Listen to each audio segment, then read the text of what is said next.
broad in who we're trying to talk to. Yes, a lot of people are YouTube creators, but a lot of us, like me, came from the world of audio-only podcasting and creating communities and all that's developed around that. So I want to focus on that. And what prompted it is one of my favorite guys in this space is Pat Flynn. Yeah. Smart Passive Income. He's also the... what is this card? Pokemon cards. Deep Pocket Monster. Yeah. The guy has recreated brands. He's a brilliant marketer. Well, he did a series about what's working right now in all different things. And this was podcasting. And I thought I'd just kind of highlight the things that he mentioned. And then maybe we could talk about them. So the first one, I'll just list them all really quick. And then we'll dive into a few of them. The first is the TikTokification of podcasting. Yeah. Short form content drives long form growth. Video versus audio. We can't escape video in the podcasting space. So let's talk about that. Guest podcasting, how that's changed. That's still working. Community building is huge for podcasting. And then email lists, collaborations, cross promotion. Those are all things that still work. Monetizations, there's super subscription opportunities these days. There are better ways of monetizing communities and affiliates. So I just kind of wanted to highlight a few of them. And I think the main one is that TikTokification of podcasting, because TikTok, and it seems like TikTok drove Instagram to go to Reels. Facebook goes to Reels. Even Snapchat now is going to Reels and YouTube Shorts. So for the first time, I think it's finally become mainstream to do video versions. That discovery is the big reason you want to do videos for your podcasts. Yeah, short form videos in particular. Yeah. Vertical videos. As we've talked about before on the podcast, I'm very on the fence about short form content. In some ways, I can see how it can work, but I just think that the outcomes that you want are not provided by short form. And so this is where I would slightly disagree with Pat, because yes, I do think that you can grow your podcast and you can get views through short form content. I think it's very possible.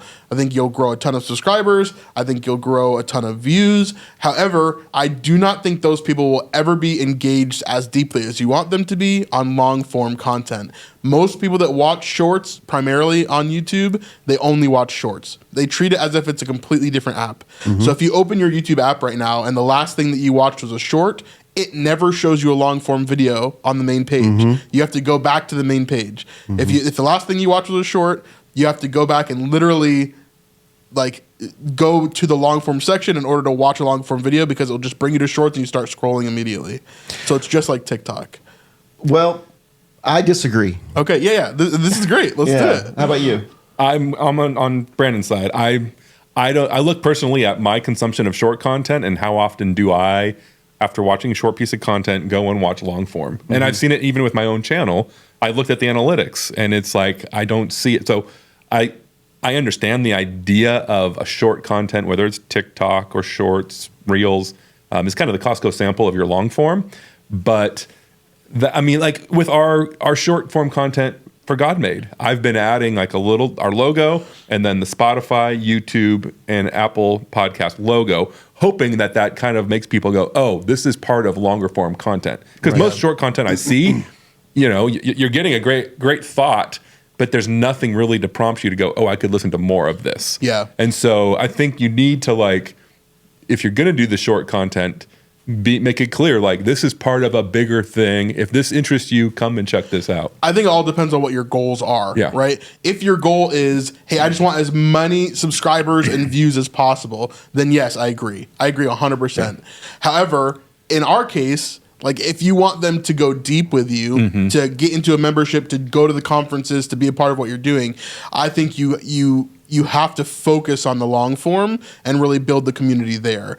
And I personally don't think that you're going to get that crossover. It's going to be really hard to. Anyway. I don't think it's black and white, sure, right? Yeah. I mean, as someone who's naturally a long-form consumer myself, I started out as a long-form consumer, and I like to dive deep. If you are already consuming long form content and you see a clip of somebody new, especially with like us, we're launching something new. We absolutely should be creating short form content because we need that discoverability. Yeah. So for discoverability, I think the point is you must have some kind of video for discoverability. It's really hard, especially if you're just an audio podcaster. Yeah. How else are you going to be discovered? How else? I know many times, me personally, I would have never known about other podcasts or started listening to a podcast if I had not seen a clip somewhere. It almost agree. happens every time now. I agree for sure. I mean, on our videos right now, we're just getting started. YouTube has not sent us into the algorithm basically at all yet. Yeah.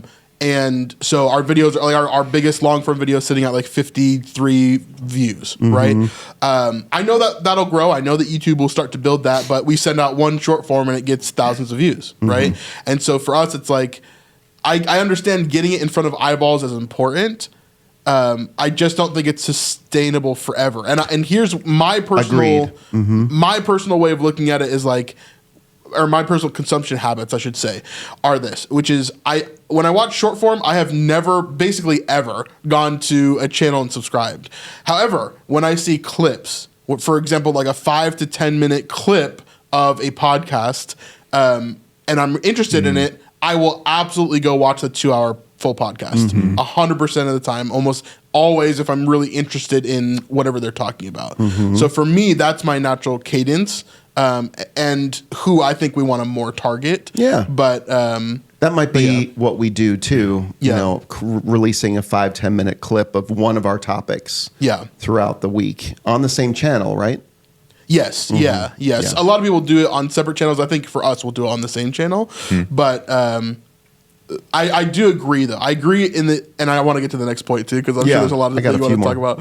But I do agree that yes, getting in front of eyeballs when you have nothing is probably more important. Yeah, I agree. One of Pat Flynn's other points is podcasting is the interview format is still alive. Absolutely. And you know, I came from radio, and that's podcasting is basically the new AM radio, the new talk radio. Long form conversations. You know, Joe Rogan has mastered this. You know, he'll sit in a room for 3 to 4 hours and talk about every kind of topic and just ramble. But real quick, so tying the interview format back to the shorts, that's my opinion, one of the best strategies is you create shorts so that your guest has something to share. Exactly. And then you can glean a few of their followers. They're going to come over and want to hear it from, you know, hear that interview from their social media. Yeah, I think these are interchangeable. It's not black and white.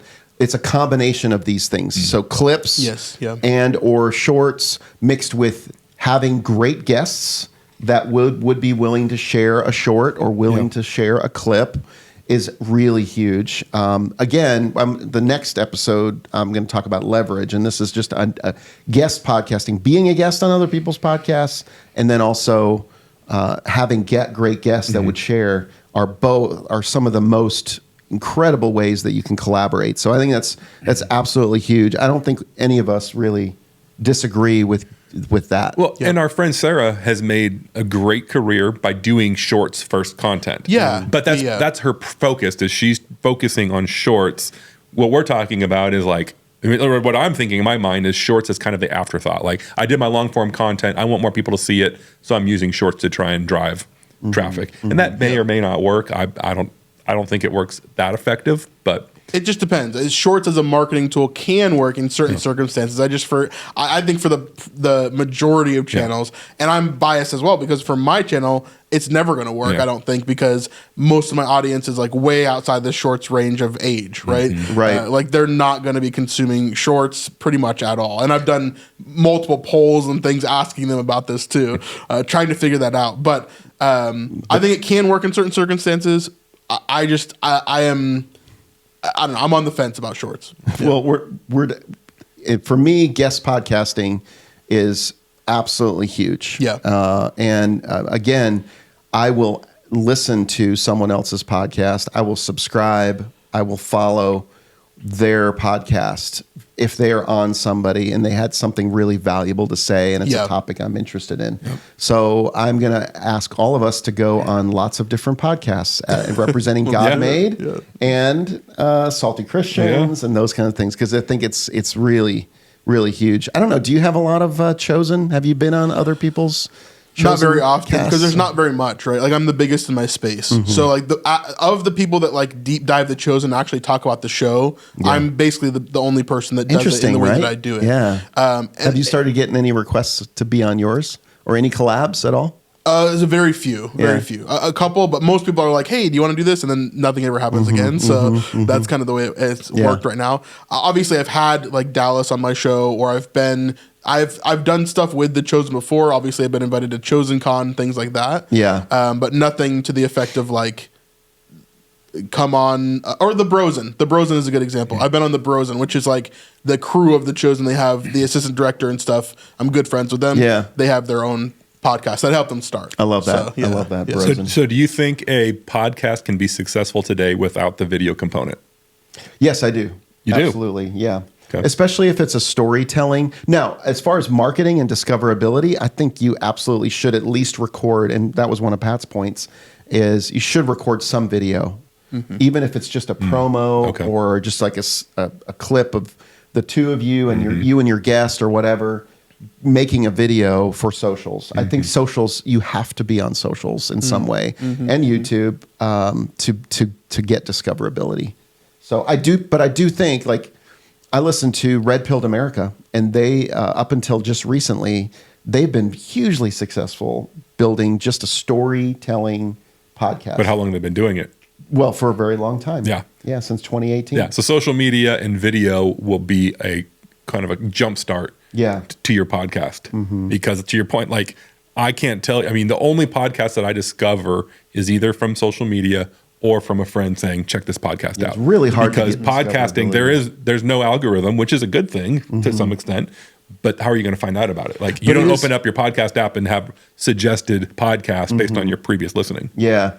I definitely still believe in an audio only podcast, but it's absolutely essential that you do some video component, because it's just too hard to do discoverability without it. Or if you don't want to do, because I understand also, if you're starting a new podcast, you know, you love the idea of GodMade and you've got a podcast idea, but that's just one other layer to, you know, and you're doing this on the side, you know, maybe be a guest, you know, what we were talking about, start your podcast and really hone your audio and your storytelling, and then go be on some other channel, podcasts that have the video component. You know? That's a big thing. You know, just to get started, it's a lot easier to get started as just an audio only and making a few videos on socials.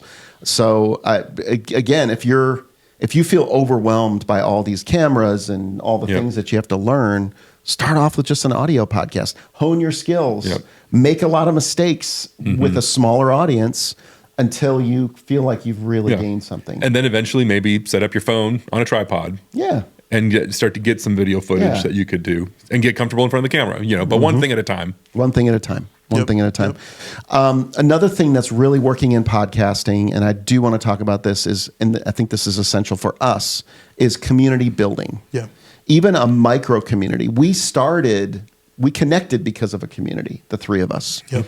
We see community as a huge part of how we will grow this, because we are looking to connect with other creative entrepreneurs out there in the world. And the fact that we can, you know, our vision is to create smaller meetups all around the US and internationally.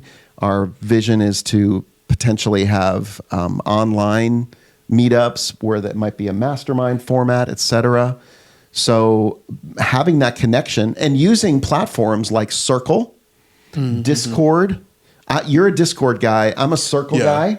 So I built a couple of different communities on Circle. It's been fantastic for us. Discord. I've never tried LinkedIn or WhatsApp groups, but apparently those are really popular for podcasters right now, because it gives you a chance to continue the conversation from what you talked about in your podcast. So it's a great way to connect with fans afterwards. If you can't do a live stream, this is one thing I'm surprised he didn't say is live streaming. Yeah, because I think live streaming is the big thing right now that can really it enables you to do something on a regular basis connect with your fans on a regular basis and your listeners, viewers, and it enables you to put out multiple pieces of content, which is what you're doing. I think you've pretty much built your chosen sleuth on live streams. One community. Absolutely. You're able to engage with people real time. Yeah, you're getting to meet all these wonderful, 65, 70-year-olds. I love them. I love them. I think they're great. Yeah. I 100% agree. I think live streaming is something that is so overlooked in a lot of cases when it comes to content creation. And I think it should be looked at more. I think especially with the new updates that YouTube just did. We just put out a video on the channel talking about all these new YouTube updates. And one of them that is really exciting for me is being able to shift from a open public live stream to then shut it down to be a members only live stream within the same live stream. So what I do now is I do a public live stream that is 3 or 4 hours long. And then afterwards, like right after I'm done, I change it to be a members only stream on YouTube.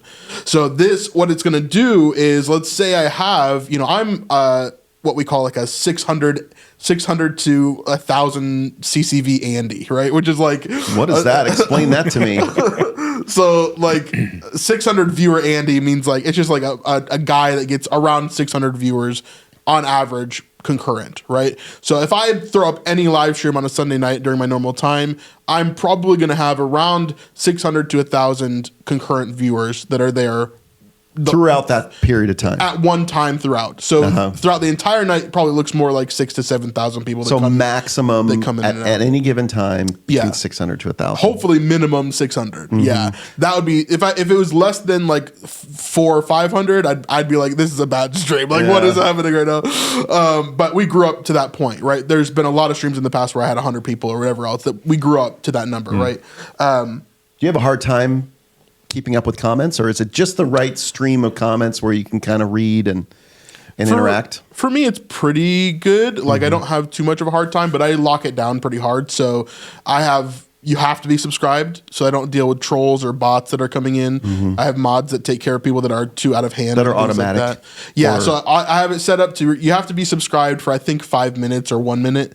So like you can't have a bot that comes in, subscribes, leaves a bunch of like derogatory messages or something like that. That protects it there. And then I've got my mods that take care of things there. A lot of people, though, like 40% of my people watch on TV, so they're never going to chat ever. Like, not even ever. You can't chat on TV. Right. So what happens sometimes is they get into the community, they watch on TV every single week, but then eventually they'll have their TV and then they'll have their phone where they're like chatting and talking on their phone, and then they're watching on the TV. So sometimes that will happen.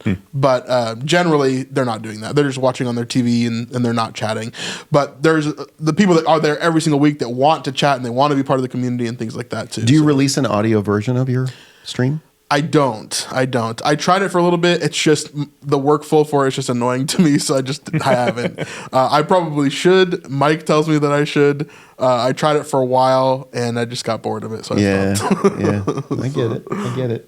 It is kind of in some ways it's an afterthought especially if you're a video first podcaster. Yeah. Well, and so much of what you do is you're also showing behind the scenes clips, and there's a visual component of it. And there's nothing more annoying than listening to a podcast and here we're showing you this graph. That's true. That's true. You are, and you're really good at that.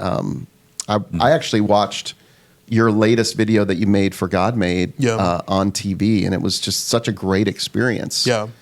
Because you're screen sharing, and then but yet I can see your face there, and it's just, you do it so well. It's just a natural. And we'll have some of that here as well. Like we're gonna talk about some things later, but like this is an easy format too, to where we can pull up some clips and talk about specific things and all of that as well. So I love that kind of thing. So I wish we could have more. We'll link to the article so that people can kind of read up on what's new in podcasting. But big takeaways: consistency in podcasting separates winners from quitters. Simply sticking around puts you in the top tier. I didn't mention this, but most podcasts don't get past 10 episodes.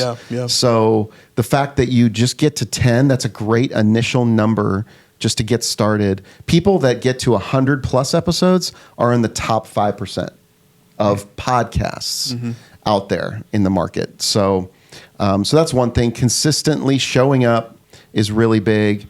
Content multiplication, we did touch on this a little bit. One long form episode can fuel dozens of short form clips. You do this very well. We talked about that. Guest podcasting, email lists, collabing, and community remain timeless strategies for podcasts. It depends on the topic, but there are some wonderful ways to build community from certain topics better than others. And video, increasingly essential for growth, but audio only is still viable for loyal audiences. We talked about that too. Yeah. And there's some people that are just used to audio only that are on their commutes or whatever else, or they're going for runs and they're looking for podcasts. Well, you think of true crime is a big podcasting medium, audio medium, and because it gets that imagination going, and it's a storytelling one, and Yep. I think that's what's working. Yeah.